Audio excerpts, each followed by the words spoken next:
Okay, Noipi. Usapang immortal tayo. Alam mo yung mga bagay na feeling mo andyan na since nung kabataan mo? Parang yung Nokia 3310, yung kantang Thinking Out Loud sa bawat kasal, o yung chismis na hindi na mamatay sa barangay nyo. Pero may isang tao na tinalo pa lahat yan. Isang tao na nakita ang World War II, ang pag-usbong ng internet, ang pagsikat at paglaos ng Friendster, at nandito pa rin, malakas. Pinag-uusapan natin of course si Juan Ponce Enrile, ang ultimate political survivor. Ang taong kung isasali mo sa Squid Game, siya na yung mananalo, hindi dahil sa lakas kundi dahil aabutan niya na lang na namatay na sa katandaan lahat ng kalaban niya. Pero seryoso, paano ba naging ganito si JPE? Isang tao na naging arkitekto ng martial law, tapos biglang naging hero ng EDSA, tapos naging Senate President, tapos kinasuhan, tapos ngayon bumalik pa sa Malacanang. Nangyari, bes? Tara, i-deep dive natin ang teleserya ng buhay ni Juan Ponce Enrile. Buckle up, kasi mas matindi pa to sa paborito mong K-drama. So, let's roll back time. Way back. February 14, 1924, Valentine's Day. Sa Gonzaga, Canagan, isinilang ang isang sanggol na pinangalanang Juanito Furaganan. Yes, hindi pa siya Enrile. Anak siya sa labas, so parang classic teleserye origin story, yung bida na may secret identity at aakyat mula sa kahirapan. Fast forward, lumipat siya sa Maynila, nag-aral, at dito na nagsimula ang academic flex. Sa Ateneo, cum laude. Sa UP Law, cum laude ulit. Pang-11 sa bar exam na may 91.72% grade at perfect score sa mercantile law. Tapos nag-Harvard pa for his Master of Laws. Grabe yung resume, di ba? Parang LinkedIn profile na ginawa ng Diyos. So, itong si super talino na JPE, napansin ng isang rising star sa politika, si Senator Ferdinand Marcos. Noong 1964, kinuha siyang legal counsel. At nung nanalo si Marcos bilang presidente noong 1965, boom! Biglang nasa inner circle na si JPE. From Juanito of Cayagan to JPE of Malacanang. Ang bilis ng promotion, di ba? Sa unang termino ni Marcos, si JPE yung go-to guy. Naging Customs Commissioner, Undersecretary of Finance, Secretary of Justice, at eventually Secretary of National Defense. Siya yung mag-aayos lahat, yung problem solver. Siya yung protege, yung kanang kamay. Basically, kung si Marcos si Batman, si Enrile yung Alfred, Robin, at Lucius Fox rolled into one. Gets mo? Hawak niya lahat. Pero dito na mag-iiba ang hip ng hangin.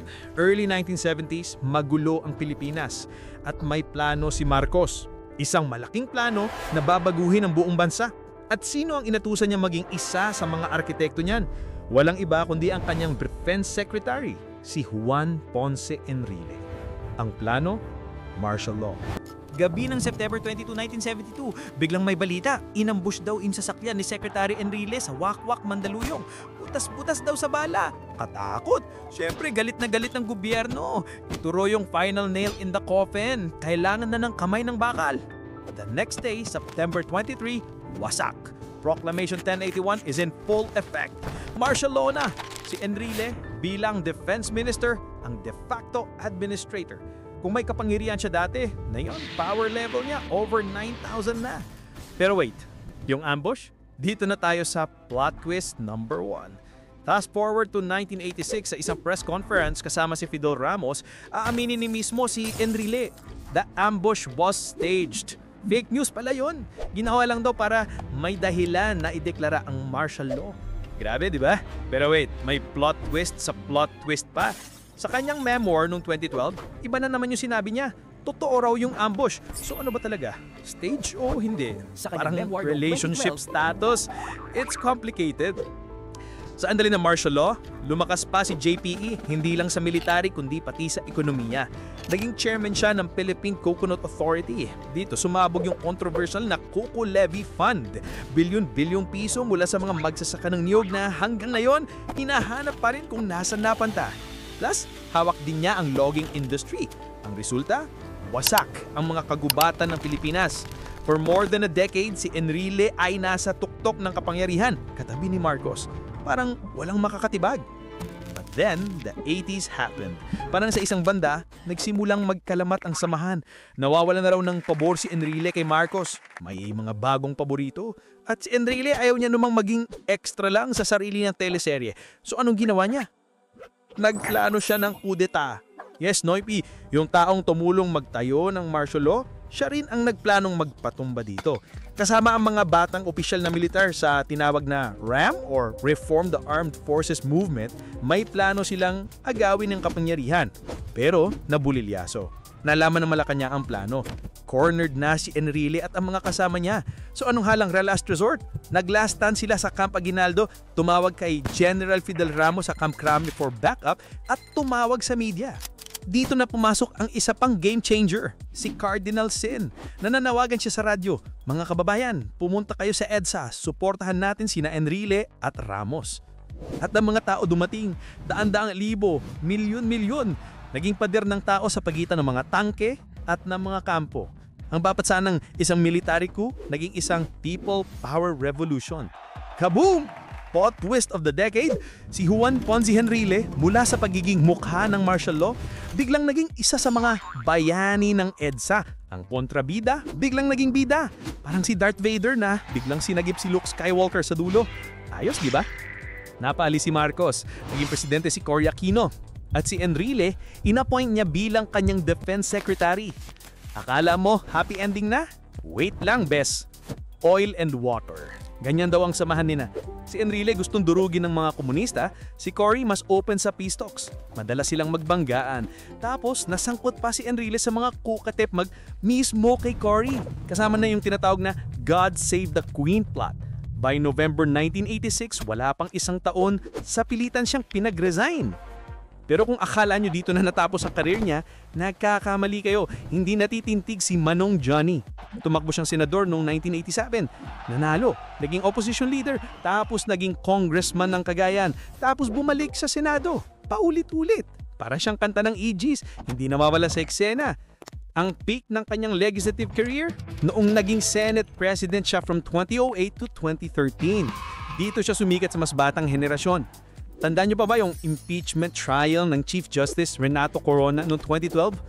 Araw-araw live sa TV. At sino ang presiding officer? Si JPE. Sa kanyang malalim na boses, sa kanyang mamatalinong tanong, at sa kanyang no-nonsense attitude, biglang naging rockstar si Manong Johnny. Para siyang Professor Dumbledore na magpapatakbo ng trial. Ang daming kabataan na biglang naging interesado sa politika dahil sa kanya. Pero tulad ng lahat ng teleserye, kailangan ng panibagong drama. At dumating ito sa anyo ng pinakamalaking corruption scandal noong panahon na yon, ang PDAF or Pork Barrel Scam. Noong 2014, BAM! Kinasuhan si Enrile ng plunder at graft. Ang aligasyon, nakatanggap daw siya ng 172 million pesos in kickbacks. Sa edad na 90, na-detain siya. Pero hindi sa ordinaryong kulungan, kundi sa hospital arrest. Okay, gets mo? Humanitarian grounds. Pero pagkatapos noon, hindi lang siya nabuhay, mas lalo pa siyang lumakas. Habang tayo nag-aalala sa bills at deadlines, si JPE nabuhay pa ng another decade and counting. Ayos, di ba? At nitong 2025, after years of legal battles, na-acquit siya sa graft cases. Parang pusa, laging may siyam na buhay. Akala ng lahat retired na, magpapahinga na. Manunod lang ng Netflix na chillingan. Pero noong 2022, may isa pang pasabag. Nanalo bilang presidente si Ferdinand Bongbong Marcos Jr., ang anak ng kanya dating boss at kaaway. At sino ang kinuha ng Chief Presidential Legal Counsel? Walang iba kundi si Juan Ponce Enrile. Full circle. Back to the future, the ultimate comeback. Sa edad mahalos 100 taon, bumalik siya sa Malacanang, naglilingkod sa isang Marcos. Seryoso ba to? Parang script na tinanggihan ng Viva Films dahil masyadong unbelievable. Noong 2024, nag-100 years old siya. May party pa sa palasyo, may commemorative stamp pa mula sa PhilPost. Hindi na sa parte ng history, literal ng selyo na siya. So, eto ang tanong, Noypi, sino ba talaga si Juan Ponce Enrile?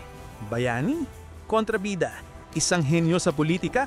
O isang master survivor na gagawin ng lahat para manatili sa kapangyarihan? Para sa mga biktima ng martial law, siya ang simbolo ng kadiliman, isang arkitekto ng pang-aabuso. Para sa iba, isa siyang statesman, isang walking encyclopedia ng batas at politika. Para sa internet, isa siyang live-in meme, ang Highlander ng Philippine politics. Siguro, siya lahat yan. At yun lang ang dahilan kung bakit napaka-komplikado ng kwento niya. Ang buhay niya ay isang salamin ng magulo, bali-baliktad at madalas nakakalokang kasaysayan ng Pilipinas. Isang teleserye na may walang katapusang seasons at plot twists. At habang pinag-uusapan natin siya, andun pa rin siya. Nagtatrabaho, nagpaplano, binabantayan ng bawat galaw ng politika. Isang paalala na sa Pilipinas, hindi natatatos ang kwento. Nagbabago lang ang mga karakter. Well, maliban sa kanya, siya yata ang final boss.